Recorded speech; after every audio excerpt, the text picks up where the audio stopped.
Okay. And, eto guys 'no, meron talagang nagmamanman, nagtitiktik sa inyo guys 'no. I'm sensing na meron taong may galit sa inyo mga kapiksi. So if you feel like merong mga ganitong tao sa paligid niyo, baka kasi nasaktan niyo ng hindi sinasadya, baka may nasabi rin kayo na hindi maganda. Para sa inyo wala lang, pero para sa kanila, iba yung impact. So if feeling niyo meron kayong nagawa ng hindi maganda or nagawa ng masama, mag-sorry kayo mga kapiksi 'no.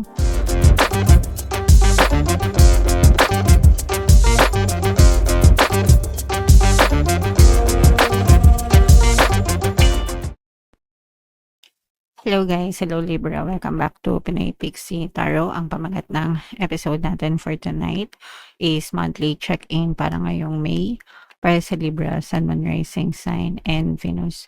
Unahin natin tong deck na to guys.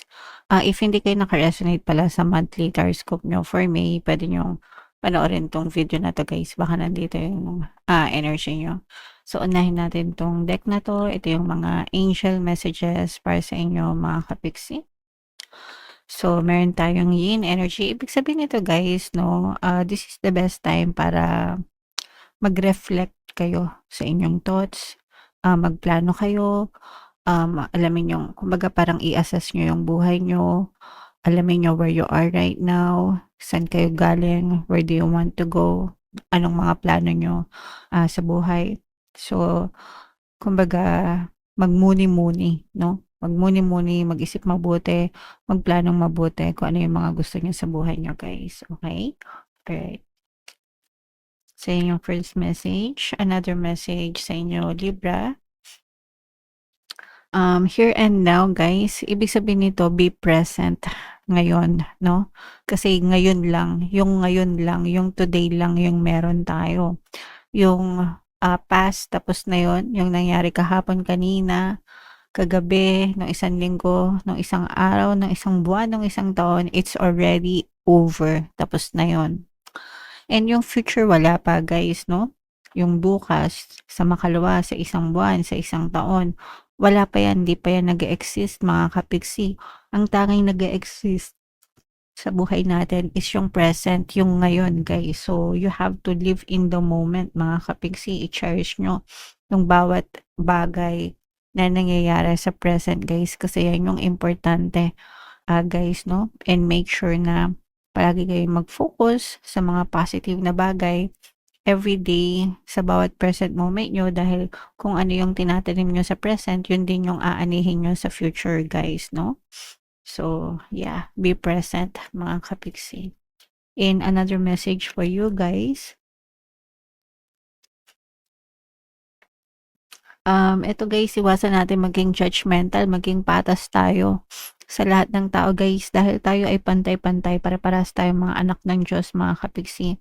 Walang mataas, walang mababa, no? Walang status sa buhay pagdating kay universe. Kaya tayo bilang mga tao, wag din tayong manghahamak ng ibang tao dahil pantay-pantay tayo, mga kapiksi. Walang mataas, walang mababa, walang mayaman, walang mahirap sa atin guys, okay? Pantay-pantay mga kapiksi. So, shuffle natin 'to guys, hanapin natin yung energy ng Libra. Habang sina-shuffle ko 'to, panoorin niyo muna yung video natin guys regarding sa ating paano mag-manifest ng abundance video course. Kapiksi, sawa ka na ba sa mga struggles at hirap sa buhay mo? Masipag ka ba at masikap sa buhay ngunit hindi ka pa rin umaasenso? Ilang beses ka na bang nag-attempt mag-negosyo at mag-invest pero palagi ka pa rin nalulugi? Sa pagkakataon na ito ay maaaring may subconscious beliefs ka na nagiging balakid sa iyong pag-unlad at pagyaman. Introducing, paano mag-manifest ng abundance video course.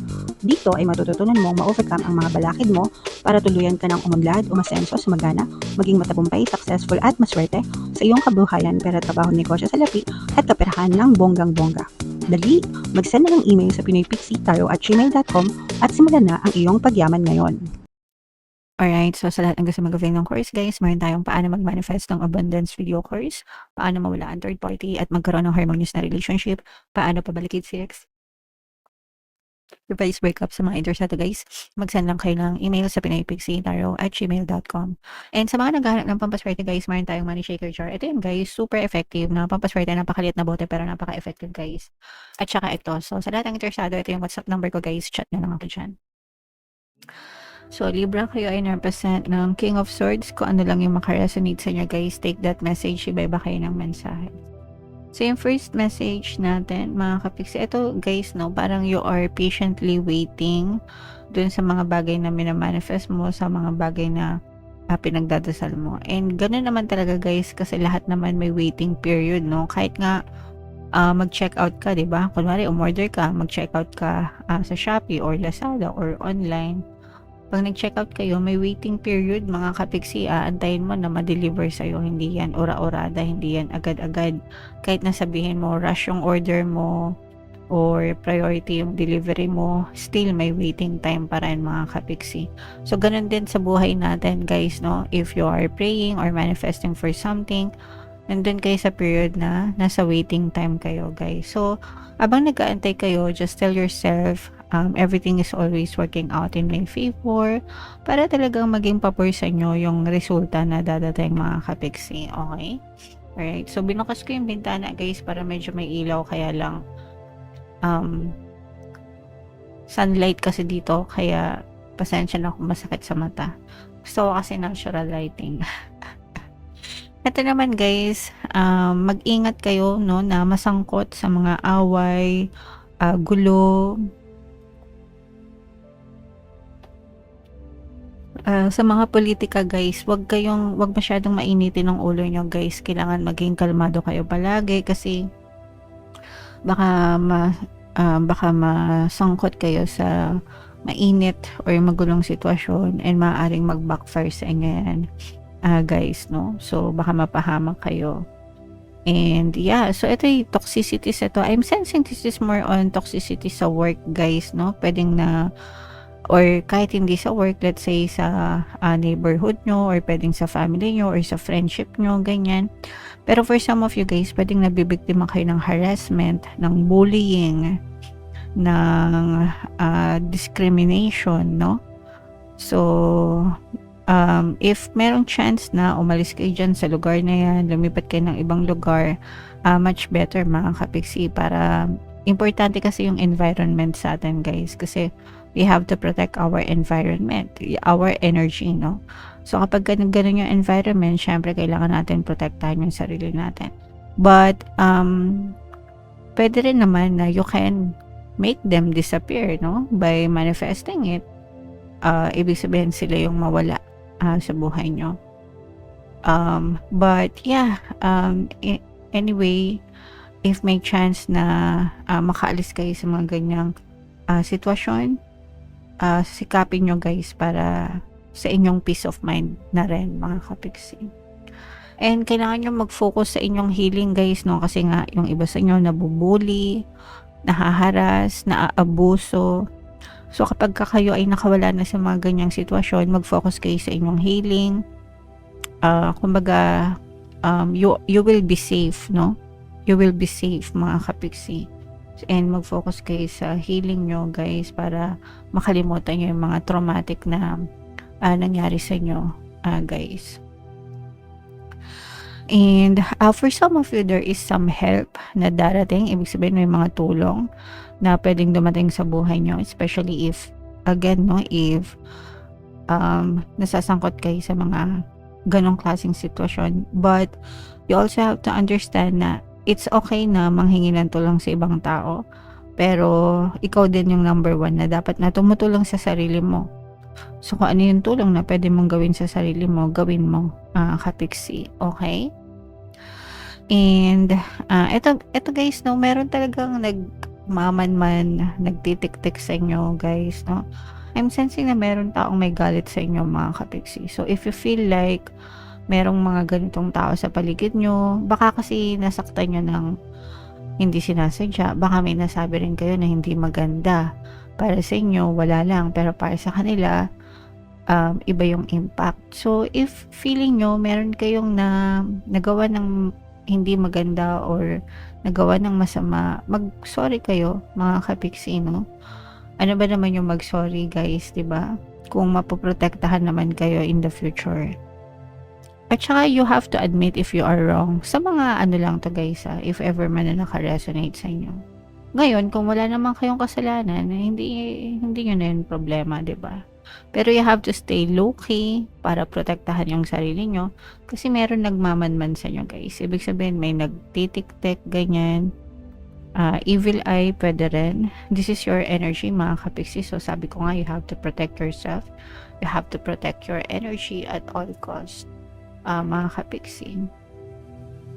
And for some of you guys, these are brand new beginnings pagdating sa pagkakakitaan. This is more on investment or negosyo guys, no? Pwede rin mga side hustles, something na very passionate ka about. So let's say mahilig ka mag-drawing, baka mag I don't know, gumawa ka ng sarili mong account sa social media, posting your mga sketches or mga drawings mo.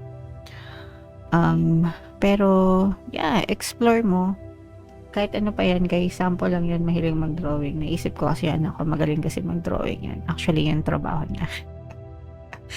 So yeah, but sample lang yun, but there is something na maaaring mag-open sa'yo, Libra. And ito naman guys, pagdating sa kaperahan, consistent naman yung pasok ng pera sa inyo. Ibig sabihin you have a stable source of income, so may pumapasok. So hindi kayo nauubusan ng pera, mga kapiksi. Maubusan man kayo, meron naman dadating agad dahil may mga sweldo naman kayo or may mga source of income naman kayo guys. Okay? Alright. So yeah, comment down below guys if naka-resonate kayo dyan sa mga mensahe para sa inyo. And for sorry pala, ito pa pala guys, nakalimutan ko, meron pa pala tayong love message or love advice para sa inyo, Libra.